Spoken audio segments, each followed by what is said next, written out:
tal? Bienvenidos a la entrevista, soy Carla Jarada. El invitado del día de hoy, no se lo pueden perder, no, se van a acordar de él definitivamente, es inolvidable. Él es escritor, dramaturgo, guionista, traductor y periodista, pero si uno le pregunta a él qué se considera, él seguramente o probablemente podría responder que es contador de historias. Él ha sido exiliado, vivió exiliado un tiempo, pero vive eternamente como un extranjero. ¿Por qué? Él nos lo va a contar el día de hoy.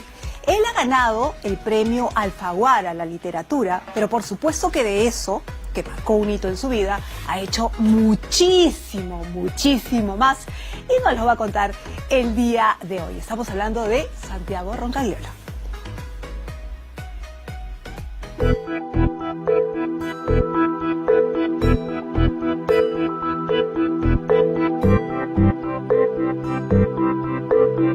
Si no eres capaz de trabajar mucho, soportar rechazos editoriales, saber que no necesariamente todo el mundo te va a hacer caso con tu primer libro, saber que es posible que tu primer libro sea bastante malo, sería lo normal. Si no eres capaz de saber eso, lo más probable es que nunca te interesó tanto esto, ¿no?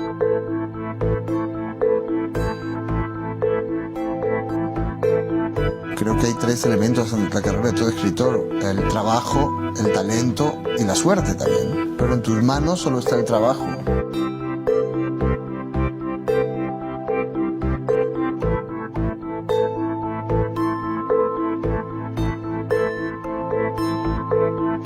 Lo que tú puedes hacer es ser tú mismo. Eso es lo único que puedes hacer, lo único que puedes aportar.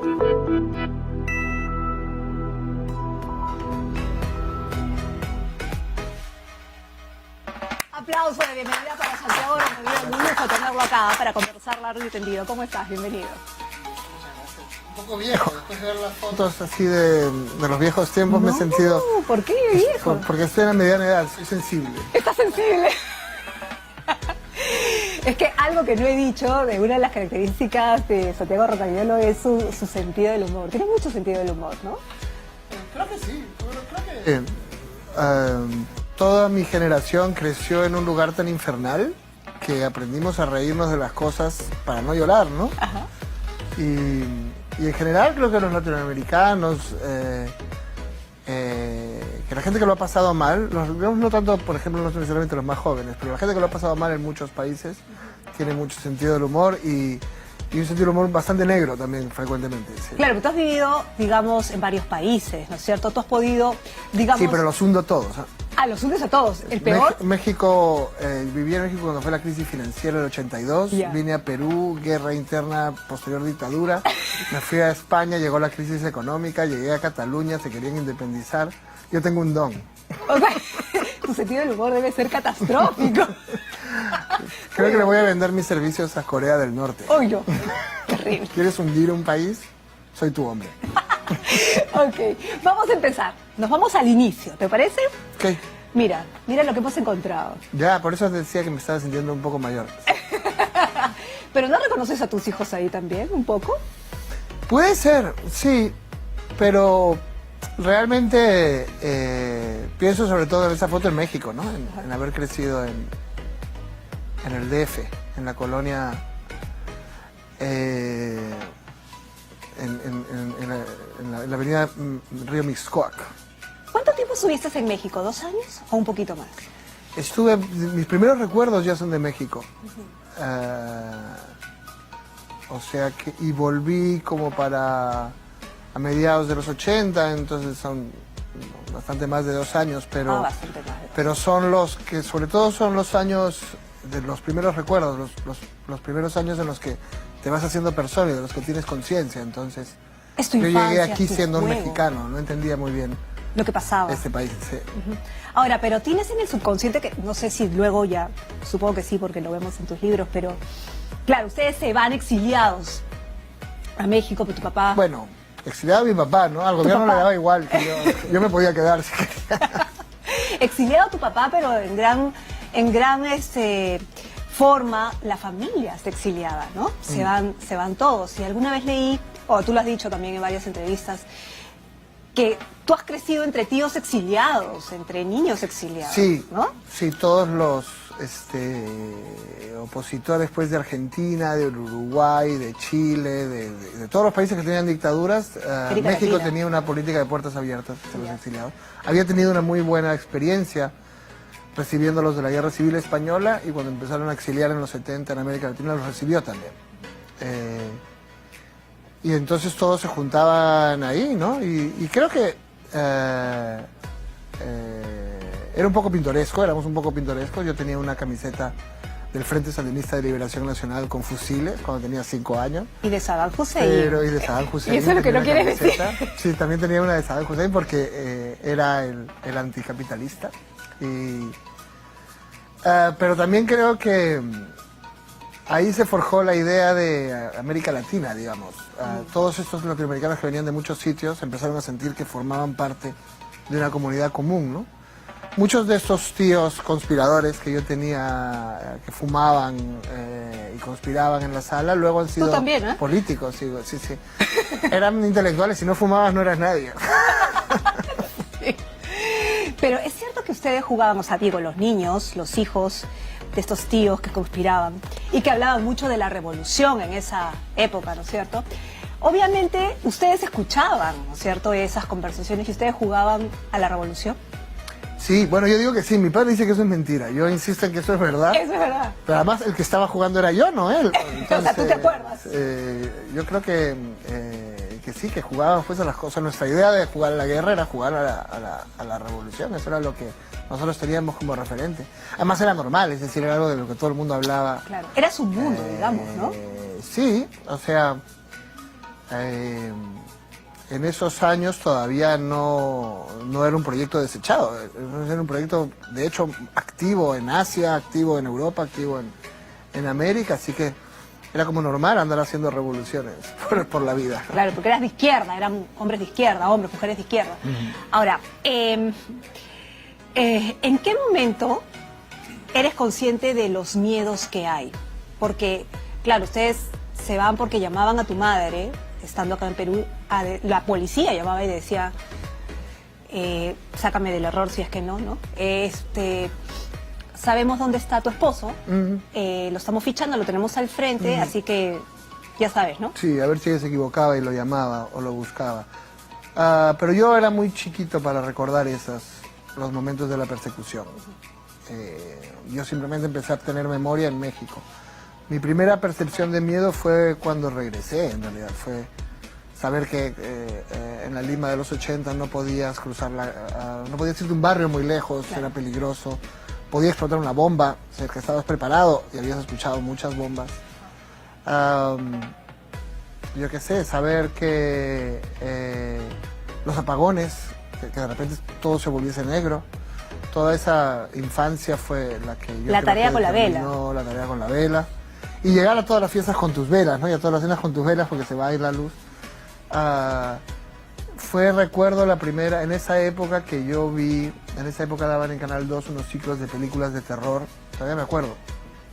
Y empecé a ver, sobre todo una serie de películas basadas en cuentos de Edgar Allan Poe con Vincent Price, que ahora tengo en CD. Lo último que consumí de un CD fue esas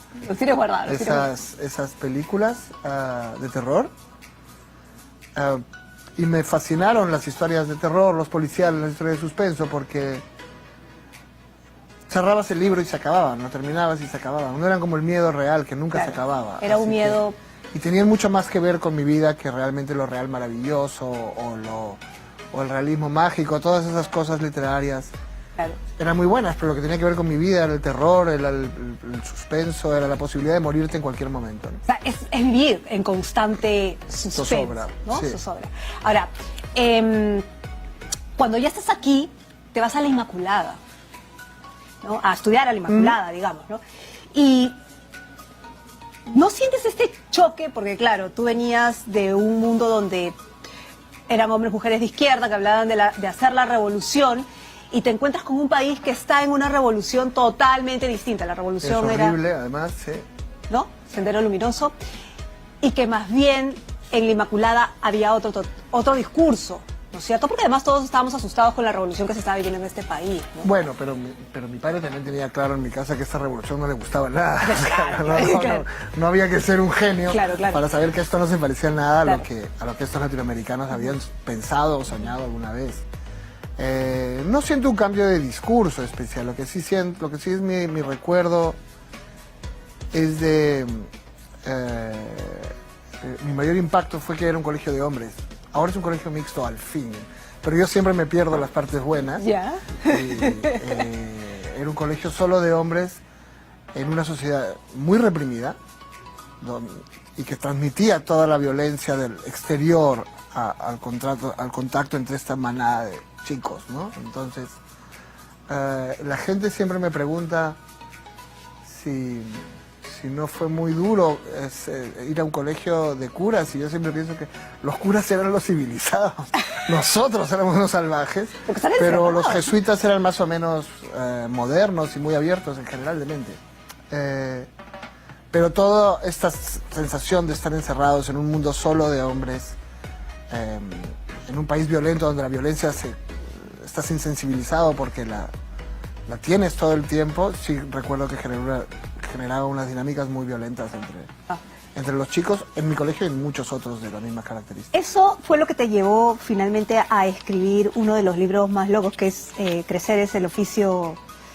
Mi primer libro de cuentos habla mucho, Claro. está basado en historias que tienen que ver con mi infancia y mi adolescencia, y son todos personajes niños y adolescentes, Claro, ¿no? ¿no? Algunos son, no todos, pero algunos tienen que ver con el colegio, algunos salieron del colegio. Lo bueno es que cuando alguien sale en un cuento... no puedo. ¿Dónde está? Por lo menos no tengo el pelo tan horrible como lo llegué a tener. Tenía el pelo largo por atrás, ¿Ya? pegado a los lados y levantado así delante. Esa es la que estábamos buscando. Espero que hayan quemado todas estas fotos. Esa es la que espero que no estábamos exista ningún registro.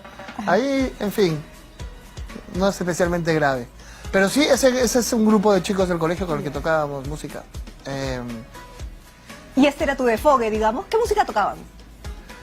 Copiábamos, con este grupo, que era el primero, copiábamos canciones de bandas, ¿no? De Sui Generis, de pop, de los Beatles, de todo. Pero ese Julio, que es el guitarrista, ¿ya? compuso nuestra única canción, que se llamaba Yo quiero ser yo mismo. Yo quiero ser yo mismo. Ya, ahora es lo curioso. Yo quiero ser yo mismo, o era muy 80. Un poquito del estribillo. No, me niego. Me niego, ya estás sometiéndome a suficiente estrés.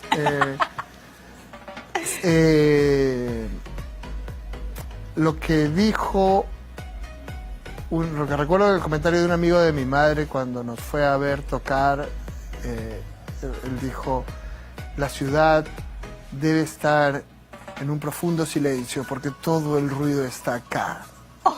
Hacíamos mucho ruido. Y me encantaba. Claro. Me encantaba tocar. Bueno, seguí tocando hasta que yo entré a la universidad. O sea que la música también ha sido parte de tu vida. Es parte de tu vida. Yo tocaba el bajo porque era el peor de los guitarristas. Y el bajo era como un... Eso dicen los músicos, ¿no? Un refugio. Eso dicen algunos. A ver, eso dicen los que no son bajistas. Pero ese era mi caso. No todos, hay bajistas que son buenos bajistas simplemente. Y era muy malo para ser bajista, para conseguir chicas, que era el fondo de lo que se trataba todo. Porque nadie sabe lo que es un bajo. Todo el mundo quiere al cantante, quiere al baterista, al guitarrista, pero cuando le dices soy el bajista te dicen ¿el qué? No, es como una mentira. guitarra, pero tiene 4 cuerdas. Para cuando lo explicaste ya se han ido con el cantante. Pero no funciona, estás adelante, las chicas te están mirando, o sea, es un rockstar igual, ¿no? Ya, pero En la ser cantante adolescencia. siempre funcionó mucho mejor. Créeme, lo digo como bajista. Hay un monólogo de Patrick Süskind que aquí representó una vez Javier Valdés, ¿Ya? que se llama El Contrabajo, que es la historia del contrabajista de la orquesta. Y nunca me había sentido tan identificado. ¿De verdad? O sea, No hay solos con trabajo, decía. No hay, somos una parte, nadie entiende muy bien qué hacemos. Nadie sabe qué canción pedirle a un contrabajista. Cuando aparece un pianista le pides tócate el Happy Verde. Al bajista no sabes qué pedirle. Ahora que mencionas lo de ligar a las chicas, ¿es cierto que tú nunca has ligado chicas en conciertos, fiestas y qué sé yo, sino en el transporte público? Sí, soy un hacha en el transporte público. A mi esposa la conocí en un autobús. ¿Ya ves? Y antes tuve encuentros en aviones, trenes, barcos. Sí, porque yo tengo una oportunidad, sí, creo que yo tengo una oportunidad si podemos hablar. Ah. Pero si hay que bailar estoy muerto. ¿No bailas? No, ahora bailo. Sí, yo sé que bailas. Aprendí, seguramente ya me abochornarás con eso también, pero sí.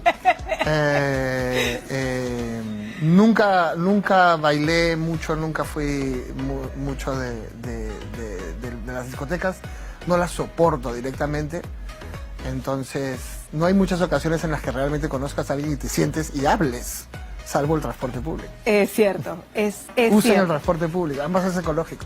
Es ecológico. Y la gente no habla, ahora peor todavía. La gente no habla mucho, pero a eso vamos a llegar después. Bueno, entonces estamos hablando de uno de los cuentos que escribiste, que efectivamente redondeaba un poco esta etapa que te tocó, que te tocó vivir y has cogido estas historias, ¿no? Tanto del colegio. ¿Y es verdad que le decías a tu papá, ¿por qué no tenemos una vida normal? ¿Por qué no somos normales? Sí, es cierto. Claro, porque todos íbamos al colegio y repetíamos las ideas políticas de nuestros padres, que eran todas iguales menos las mías. Raro. No jugábamos fútbol, ni había mucha promoción de las actividades físicas. O sea, nosotros nos sentábamos, fumábamos y conspirábamos. Eso era de lo que se trataba la rutina diaria, o de hablar de libros, de hablar de política. Aún ahora es así. O sea, mi casa es una casa en la que se hablan de cosas como muy elevadas todo el tiempo y muchos amigos se aburren. Dicen, ¿por qué no hablan de cosas más banales, como todo el mundo, no? Y yo le decía, sí, podríamos ser más normales, podríamos hacer las cosas. Yo aprendí a conducir un carro a los 35 años. Igual que la bicicleta. Después, la bicicleta fue después. Primero aprendí el carro y me costó tanto que dije que la bicicleta se la metan por donde les quepa, porque no iba a someterme otra vez a ese esfuerzo. Pero acabé aprendiendo bicicleta también. ¿Por qué aprendiste la bicicleta? Porque mi hijo me hizo la pregunta más humillante que te puede hacer un hijo, que es, papi, ¿quieres que te enseñe a montar bicicleta? Ricura. Y entonces ya tuve que aprender. Llamé a mi único amigo deportista que me empujó en bicicleta por los parques y yo cuando me soltaba me daba heces y me caía y pensaba, todo el mundo debe pensar que estoy borracho. ¿Quién va a pensar que el señor de 30 y tantos años está aprendiendo a montar bicicleta? Pero aprendí. Elaborado, decir. Soy empeñoso. Ahora, hablas de tu hijo y yo hablo de tu padre, ¿no es cierto? Claro, tú le puedes reclamar eso precisamente cuando eras chico, ¿no? Pero ahora, ¿no es cierto? Esas discusiones y esas conspiraciones y fumar te ha llevado a lo que finalmente eres ahora. Bueno, fumar no. Bueno, fumar no, pues fumar es dañino para la salud, señores. Sí, claro. Mi padre y mi madre también. Y mi madre es escritora. Y como él es más conocido, siempre le ponen el foco a él, pero en esa casa todos leían mucho, todos obligaban a pensar mucho, constantemente. Todos son intelectuales, pues. Sí. Y esto obviamente determinó lo que yo sería, me dio un acercamiento a lo que sería mi mundo, que no podía ir de otra manera, pero montar bicicleta, jugar fútbol, habría estado bien también. También. He empezado a hacer esas cosas con mis hijos. Claro. Ahora, ¿cuándo supiste que querías escribir? Bueno, más bien fue cuando yo entré a la universidad a principios de los 90, ser escritor parecía algo imposible. Me gustaba mucho leer, me gustaban mucho las historias, el cine también. Pero ser escritor parecía algo para lo que tenías que escribir 700 páginas y ser candidato a la presidencia. O sea, no solo por Vargas Llosa, García Márquez viajaba con Fidel Castro, Carlos Fuentes cenaba con Clinton, parecía algo como de superhombre escribir, así que nunca pensé que fuese una posibilidad. Lo que fue resultando es que de manera natural yo escribía, es decir, no libros, pero reportajes, telenovelas, discursos políticos. Empecé a apuntarme a todos los trabajos que tuviesen que ver con la escritura. Con escribir. Y es así como se desarrolla. Esto es un oficio, no se aprende porque te da una lección, se aprende haciéndolo. Eso de los discursos políticos está bien interesante contarlo y lo vamos a hacer luego de la pausa. ¿Ok? Un ratito, regresamos. ¿No me habías dicho que me habían hecho toda la investigación?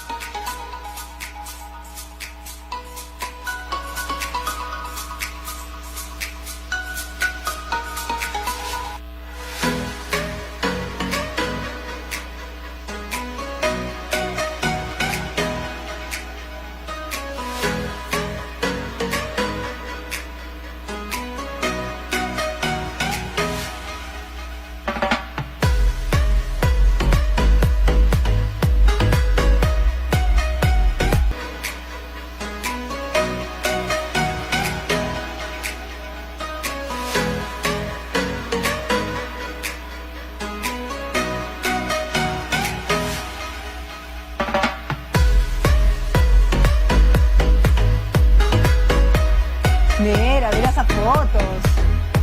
Tú has cambiado de looks, ¿ah? Has cambiado de looks bastante, ¿no? No lo sé. Está guapo. Bueno, está guapo. era joven, es decir, tenía menos canas. No hice mucho para hacer este cambio, pero gracias. Tienes un problema tú con estás joven. Es que estoy en un momento en que veo... Es curioso cuando tienes hijos pequeños y padres mayores, porque ves de dónde vienes y a dónde vas, ¿no? Ya. Y entonces ahora han sido vacaciones, he estado con mis hijos y sus abuelos y creo que estoy un poco obsesionado con el tema del tiempo, el paso del tiempo. El paso del tiempo, el Sí, paso del cómo tiempo. era yo, cómo voy a ser, porque lo estás viendo, ¿no? ¿Y te da miedo? No, por suerte yo soy escritor. Si fuese futbolista estaría acabado. Pero Claro, tú tienes como carrera para escritor, rato. el tiempo está bien. Pero me llama mucho la atención. Y me llama la atención al ver esas fotos también, ¿no? Por eso te decía que has cambiado mucho de look. Yo te he visto... Esa fue la única vez que hice un esfuerzo por dejarme una barba. Pero yo no tengo una barba, sino una especie de mugrecita Mugrecita. irregular que no pudo durar mucho. Te gusta mucho burlarte de ti, ¿no? Si estás gordo, porque estás gordo, si la barbita... ¿Te gusta burlarte de ti? Creo que es lo único que te da autoridad moral para burlarte de todos los demás, que es lo que más me gusta. Claro, eso te gusta más. Pero claro. no es agradable si no eres capaz de burlarte de ti mismo, ¿no? Ok, nos habíamos quedado en que empiezas a escribir como un tema de oficio porque te das cuenta que faltan manos en este país para ser guionista, para escribir discursos. La verdad es que había cosas, cuando yo cuento en otros países todo lo que hacía en los 90, todos me preguntan, ¿cómo hacías todo eso? Y yo decía, pero es que no había nadie haciéndolo, éramos muy Faltaban pocos. manos, Sí. ¿no es cierto? Ahora, es cierto, tú, que yo sepa, has empezado, digamos, escribiendo una obra, no sé si empezando, pero has escrito una obra que ha dirigido Ricardo Morán. ¿no es Sí, cierto? sí, tus amigos nunca te harían daño. Yo la escribí y él la llevó al teatro y fue muy divertido. Luego lo veo en el Yo Soy, machacando aspirantes y artistas y me doy cuenta que yo fui su conejillo de indias. Eso nos lo hacía a todos nosotros. De verdad, ¿así los trataba? Él era el director. Ah, ya. Sí, claro, él era el director. Y tus opiniones y sugerencias eran recibidas igualito que los artistas del Yo Soy. Así que quiero que sepa el mundo que no está actuando, él es así. Él es así. No es su personaje, no es que él tiene que hacer de malo, él es así.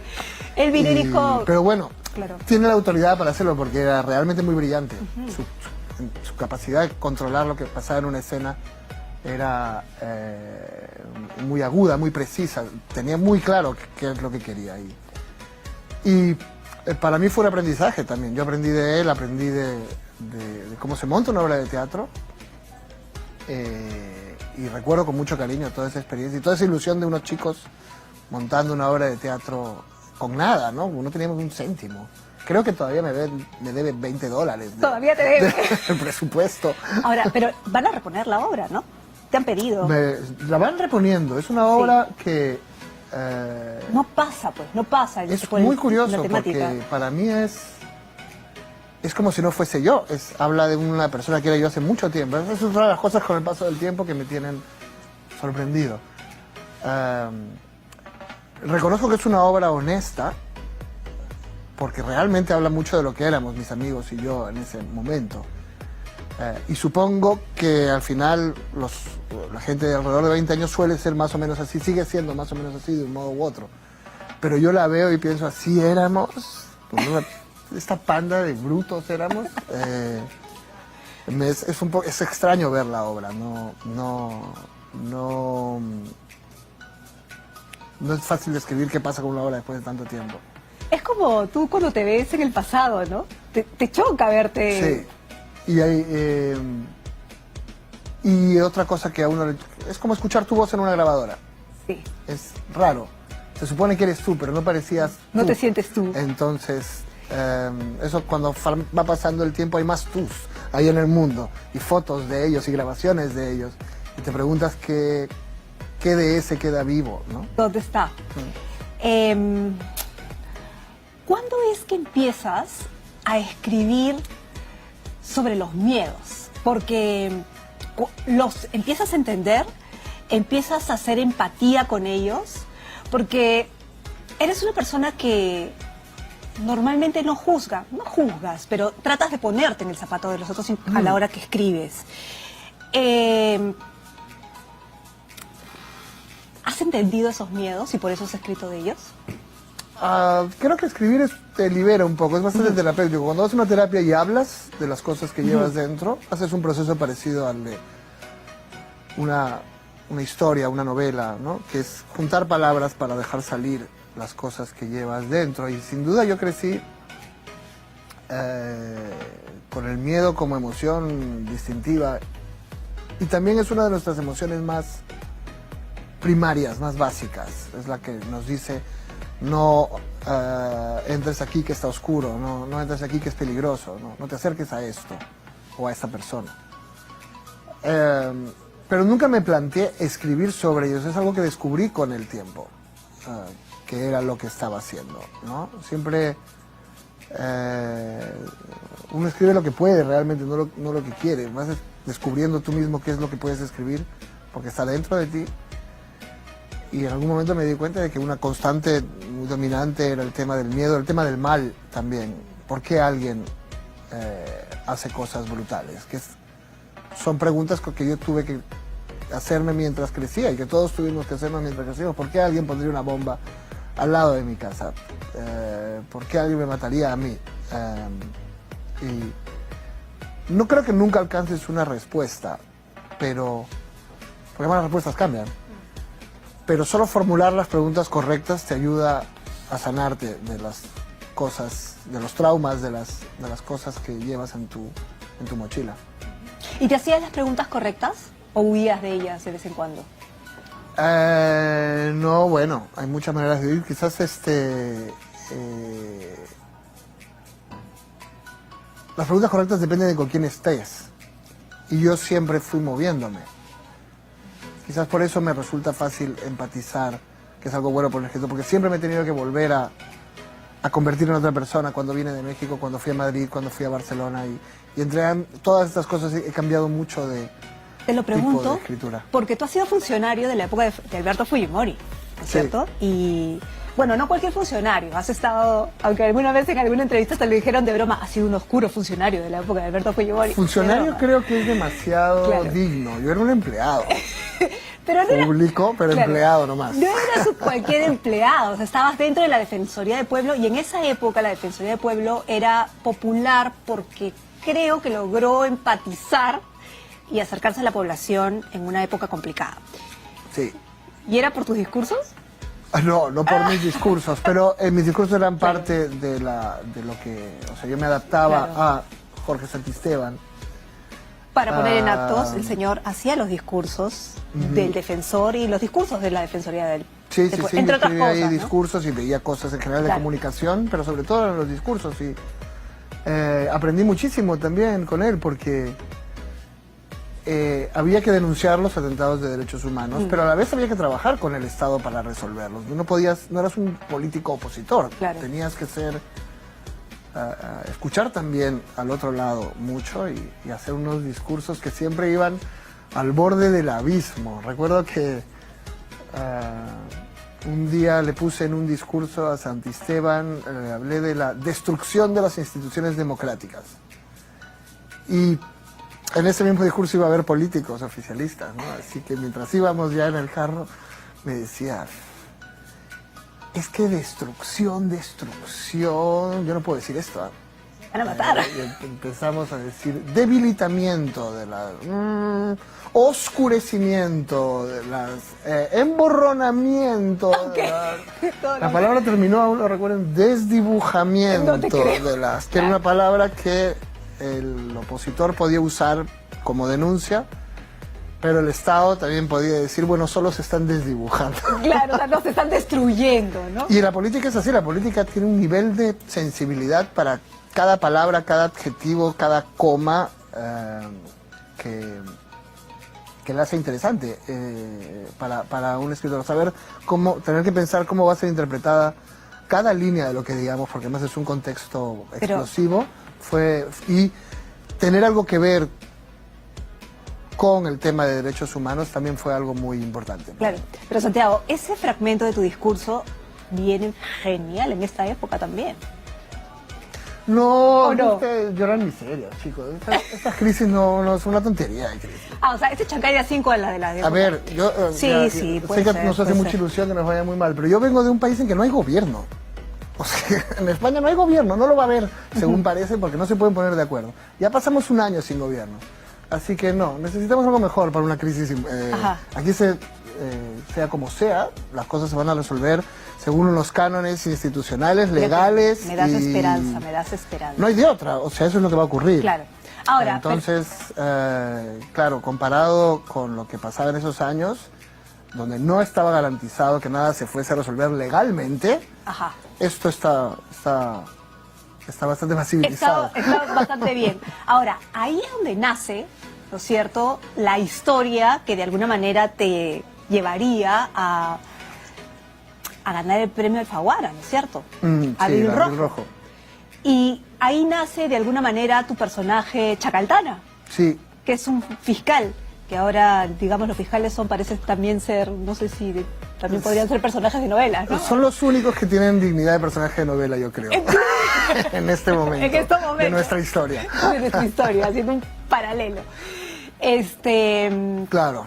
El fiscal estaba muy alimentado de las cosas que yo había vivido como empleado público y de los burócratas que yo había conocido. Él es como un burócrata escrupuloso, pero yo también entendía, al principio me desesperaba el nivel de burocracia, aún me desespera el nivel de burocracia peruano, pero claro, cuando la ley es tan confusa, tan enrevesada y no sabes si estás trabajando para el malo, es verdad que todo el mundo se vuelve más maniático de cumplir lo que dice el papel, ¿no? Y es razonable también, y eso es un poco Chacaltana. Pero además a Chacaltana le pasa lo que me pasó a mí en esta experiencia, que es que para mí siempre había habido una violencia de terrorismo contra el Estado, pero la del Estado contra la población no estaba como en algún lugar del aire, pero no la sientes tanto, ¿no? Y ese trabajo me hizo ver las dos violencias, los niveles de violencia que se habían hecho para atacar a gente como yo y para defender a gente como yo. Y eso es un poco la peripecia de Chacaltana en la novela, ¿no? Él es un fiel funcionario público que va descubriendo que quizás está trabajando para unos que no son mejores que los que está denunciando. Sin duda. Ahora, te quedaste corto con Chacaltana, porque él aparece en otra novela más. Sí, él volvió en La Pena Máxima, con un caso basado en la colaboración de Perú con la Operación Cóndor, con la dictadura argentina en el 78. Y me venía muy bien recuperarlo, y ahora vamos a hacer una película, de hecho, Por eso lo tocaba, claro. Con él. Bueno, hemos ganado el premio al largometraje que otorga el Ministerio de Cultura con Michelle Gómez en un proyecto de mi novela La Pena Máxima, que el guión lo he hecho yo también. Ahora, hace falta tanta plata para el cine, que nunca sabes. Todo va muy bien, hemos sido declarados aptos en otro fondo internacional, todo va muy bien. O sea, hasta ahora todo va viento en popa para hacer la película. Sí, pero nunca sabes cuándo, o sea, es que hace falta tanto dinero que nunca sabes si conseguirás todo el dinero, pero yo creo que va bastante bien. Ahora, no es el primer proyecto que tienes cinematográfico, ya hay otras que han pasado también, como Pudor. Sí. ¿no? Bueno, pero en Pudor yo escribí la novela, pero nadie me hizo ningún caso, no escribí el guión. Me dejaron hacer un cameo, pero fui eliminado en el montaje del Claro, director. aquí sí estás más aquí es por lo menos involucrado. entré como guionista. El cine me gusta mucho. Claro. Siempre me gustó mucho el cine. De hecho, como mucha gente, yo creo, tuve una relación más emocional con el cine, incluso que con los libros, porque los libros en los años 80, con toda la influencia del boom latinoamericano y de la literatura francesa, a veces ni contaban historias. Eran muy intelectualmente admirables, pero si tú querías emocionarte con la vida de alguien, ibas al cine. Y entonces volver que mis historias, que tienen mucha influencia claramente del cine, vuelvan a la pantalla es especialmente emotivo. Ahora, por eso tal vez escribiste el material de los sueños, o mejor dicho, coges en el material de los sueños todas estas crónicas periodísticas que has hecho justamente uniendo tu pasión por el cine. Sí, por el la espectáculo. música, el espectáculo, ¿no? Digamos, me habría gustado hacer uno de escritores, pero los escritores están sentados, ¿no? No hay tienen mucho que mayor acción. contar, sí. Y entonces fui trabajando, no estaba pensando en un libro, pero en España he pasado muchos años trabajando para El País y para Vanity Fair, haciendo reportajes que tienen que ver con cine, ¿Por qué te ríes? porque no me quiero ver. Bueno, algunas veces he sido yo parte del espectáculo para uno de esos reportajes. Ese es con el Circo del Sol. Sí. Y eso es lo peor, maquillarte es lo peor. O sea, para hacer este reportaje, digamos, del Circo del Sol, sí te transformaste, o sea, sí pasaste por el entrenamiento. No, ese no soy yo, claro, yo soy este. Hay su diferencia, Santiago. Sí. Lo que pasa es que justamente otra cosa del reportaje, el Circo del Sol, todas las revistas lo quieren sacar porque tiene grandes fotos. Las imágenes del Circo del Sol son espectaculares. Fotos, pero ¿qué se cuenta? No hay nada que contar en realidad. Entonces pensamos que introducir yo soy uno de los que baila ahí. Sí. Te reconocí. La idea fue introducir un periodista que tenga que hacer lo que hace un artista cuando se incorpora a un espectáculo del Circo del Sol. Ir ahí y hacer los exámenes físicos. Hay exámenes de resistencia a la altura que dan mucho miedo. E incorporarte al espectáculo, maquillarte como ellos, bailar como ellos. Y lo hicimos, pero yo lo hacía mucho peor que ellos. Además, mucha de esta gente creció en el circo. Han vivido toda su vida ahí. Entonces ellos no podían entender que alguien como yo existiese.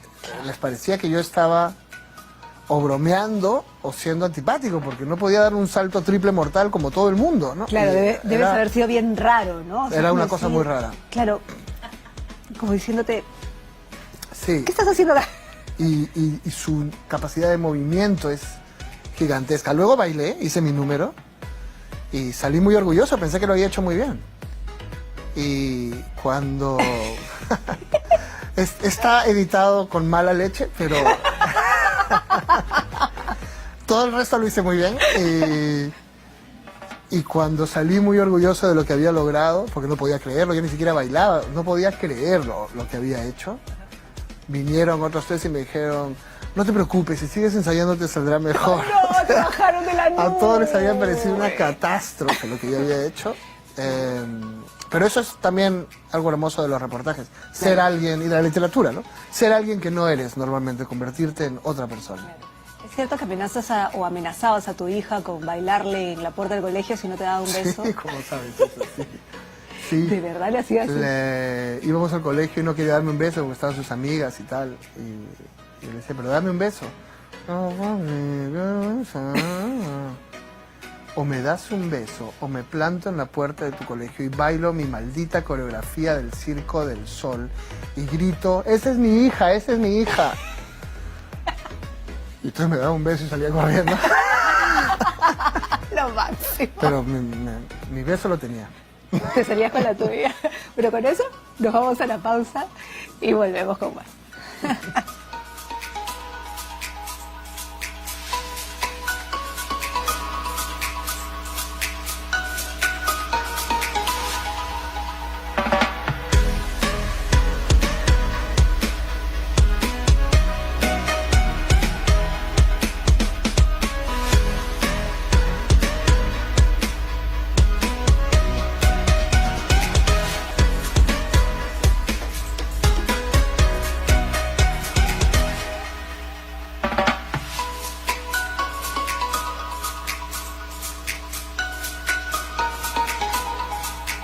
Muy bien. Y llegamos al último. Yo tengo es por cuestión de tiempo en realidad, ¿verdad? Porque en realidad tendríamos para hablar de varios libros aquí en La Verde de Santiago Roncagliolo. Pero mejor nos sacamos más fotitos, ya están bien las fotitos. Sí, por eso hemos decidido poner la foto del libro. Gracias. Porque sabemos que están sufriendo. Esto es relajante. ¿Cómo conocí a las gemelas Pizzicato? Ahora, esto no es que recién lo hayas escrito, esto tiene ya tiempo, ¿no es cierto? No, esto recién ha salido. Ah, también, recién ha salido. Este es un cuento que escribí con mis hijos. Les iba contando, ellos iban decidiendo qué querían cambiar o cómo querían que siguiese, y era una manera de jugar con ellos. Ya. Pero tampoco creo que sea un libro para niños. O sea, si tu cuento tiene brujas, enanos que huelen a pipí de gato y aventuras delirantes, se lo vas a dar a un editor para niños, pero yo siempre, mis libros para niños siempre han sido legibles por grandes. Lo que más me gusta es que los lean como los he escrito yo con mis hijos, juntos, grandes y niños. Y este en particular es un homenaje a muchos autores que se consideran de niños, pero que yo leo como autores adultos. Roald Dahl, Neil Gaiman, Michael Ende. Son autores que los lees de adulto y son fascinantes. Simplemente tienen imaginación, pero no es que no son libros ñoños de niños. Ajá. Pero tú has escrito en un principio libros para niños específicamente, o también tienen este mismo concepto de que no necesariamente sea para niños. El primero que escribí en mi vida fue para niños. Precisamente me habían contratado en la Defensoría, y como suele ocurrir muchas veces en el sector público, me habían contratado, pero nadie sabía qué hacer conmigo, ni exactamente qué era lo que yo hacía. Te mandaban a hacer esto. Todos eran abogados y había uno que había llegado. Entonces durante 2 semanas yo prácticamente no hacía nada. Me encerraba en una oficina y escribía, y entonces escribí un cuento infantil, porque les contaba cuentos a mi sobrino y a mi hermana. Luego ya descubrieron qué hacer conmigo y no paré de trabajar, pero lo escribí en estas primeras semanas y tenía que ver con agarrar un cuento clásico y hacerlo al revés. Normalmente hay estos cuentos de los dragones que secuestran a las princesas. Ya. Y el personaje era un dragón que secuestra a una princesa, pero porque está realmente enamorado de ella, la quiere, y ella es insoportable, ella es antipática, lo desprecia, trata mal a todo el mundo. Ella parece el dragón y él parece y en general los humanos son como bastante malos y mezquinos, y los gigantes, los ogros, los monstruos son bastante simpáticos. Es un poco la idea que luego fue Shrek. Más o menos. De invertirlo. Pero fue antes. Pero más o menos es esa relación que tienen tus personajes dentro de todos los demás libros, más allá de que sean cuentos de niños o no, ¿no? Mis personajes suelen sentirse un poco fuera de sitio en el mundo en que están. De no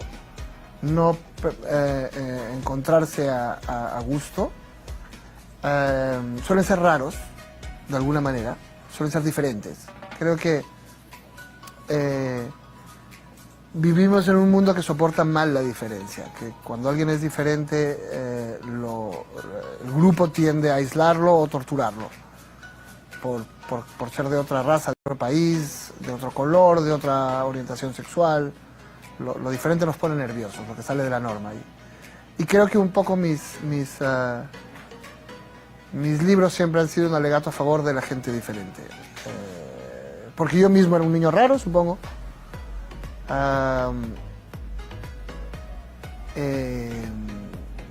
Me importa mucho que los personajes enseñen a los lectores a no tener miedo de lo diferente, a apreciarlo, ¿no? Y es una constante en mi trabajo, ¿sí? Tú fuiste exiliado de chico y cuando llegaste a Lima te sentiste un extranjero. Te fuiste a España para ser extranjero, vives en Barcelona. Donde todo el mundo es donde extranjero. Todos son extranjeros, pero ellos quieren separarse. ¿Te sigues sintiendo extranjero? Sí, bueno. Con los hijos, la cuestión va cambiando, porque los hijos te arraigan más a un sitio, pero a la vez te reconectan con su familia, con tus orígenes, o sea, te importa mucho más que tengan relación con sus abuelos, con el resto de la familia, entonces... ahora no me siento extranjero, ahora siento que soy de muchos lugares y eso me gusta, que hay gente que quiero, cosas que me importan en muchos sitios y que mis hijos también están creciendo así. Mi hijo es del Barça a muerte y de Perú. Así que conoce los dos lados de las dos caras del fútbol y creo que es mejor, o sea que él aprende más que lo que la gente que solo es del Barça o que solo ha visto jugar a Perú, porque ser de más sitios, tener conexión con más mundos te hace crecer. Ahora, el libro, que obviamente es el que presentas, pero tú a veces presentas 2 libros en una misma feria, Ya, soy ¿no? un poco adicto al trabajo, pero solo han sido 2 libros cuando han sido reediciones, ¿no? Ok. ¿Qué más trabajo de Santiago Roncagliolo vamos a tener en los últimos días, meses? Es que hay cosas que son guiones y no sé si puedo hablar de ellas, porque justamente como hay todo este tema de mucho dinero, es peligroso avanzar demasiado. Pero hace unos años que, supongo que es la crisis de los 40 también, que decidí que tenía que aprender todo de nuevo. No escribir novelas, sino volver a los 1000 oficios narrativos y hacer. Ya estaba trabajando, hice un libro de memorias para un embajador, hice para niños, he estado haciendo guiones, ahora estoy trabajando en el guión de un documental y esa experiencia te reconecta con otra gente creativa, me ha hecho trabajar con equipos diferentes, me ha hecho aprender de nuevo todo mi oficio, verlo desde otro lado y entonces ahora recién voy a empezar a escribir otra novela después de Ahora mucho te tiempo. encierras. No voy a poder encerrar porque lo comparto con otros proyectos, pero es una novela de mucho tiempo, no tengo ninguna prisa por acabar. ¿Sobre? No te lo voy a decir todavía, porque además yo mismo no lo sé. ¿Eh? Todavía no. No está claro exactamente eso. Hay varias posibilidades por dónde va a ir esto al final. Muy bien. Estoy aprendiendo a disfrutar de no tenerlo todo planeado, ¿Antes lo tenías todo planeado? como una máquina, un obsesivo. Uy, no hay que relajarse. Ahora dejo que las cosas fluyan con más Como estos naturalidad. dibujos hermosos. Yo lo conocía, la ilustradora Carmen García, Ajá. y tenía mucho miedo porque es un libro como tú has dicho, creo, con mucho humor negro, con un código muy especial, y no quería que me hiciesen unos dibujos del libro ñoño para niños, y cuando vi los dibujos supe que habían acertado en llamarla, son preciosos. Claro, son... Entiende muy bien todo el espíritu de la historia. Y son siniestros, son góticos. Sí, ¿sabes qué? Divertidos me y hace acordar góticos. Al extraño mundo de Jack. Bueno, tiene mucho de una película de Tim Burton, que es un director que también me encanta y tiene mucho de esa estética, que también es muy Roald Dahl. Tim Burton ha dirigido un libro de Roald Dahl que es Charlie Wonka y la fábrica de chocolate. Claro, más o menos esa Tiene esa estética, ¿no? Esa... O sea que nos vamos a... Padres, lean con sus hijos pues este libro, a ver si, ¿no? O léalo solo, tampoco hace falta... me lo dijo. Sí. ¿Ya perdiste tu libro, Cristina? Mil gracias, Santiago, por haber estado con nosotros, contarnos de tu vida. Toda, la he contado toda. Ser paciente y... No sabía esto, espero que, no sé si mis padres lo han visto, no sé qué piensen. Estoy preocupado. Y haber apechugado por haber mostrado todas estas fotos que le avergüenzan. Muchas gracias. Gracias a ti, ha sido muy divertido. Uy, se me ya no importa. Y un selfiecito para la despedida, como siempre. Qué alto eres, ¿no? No tanto, ahora tú no. tienes un tema con la edad, yo tengo un tema con la altura. Pero llevas tacones.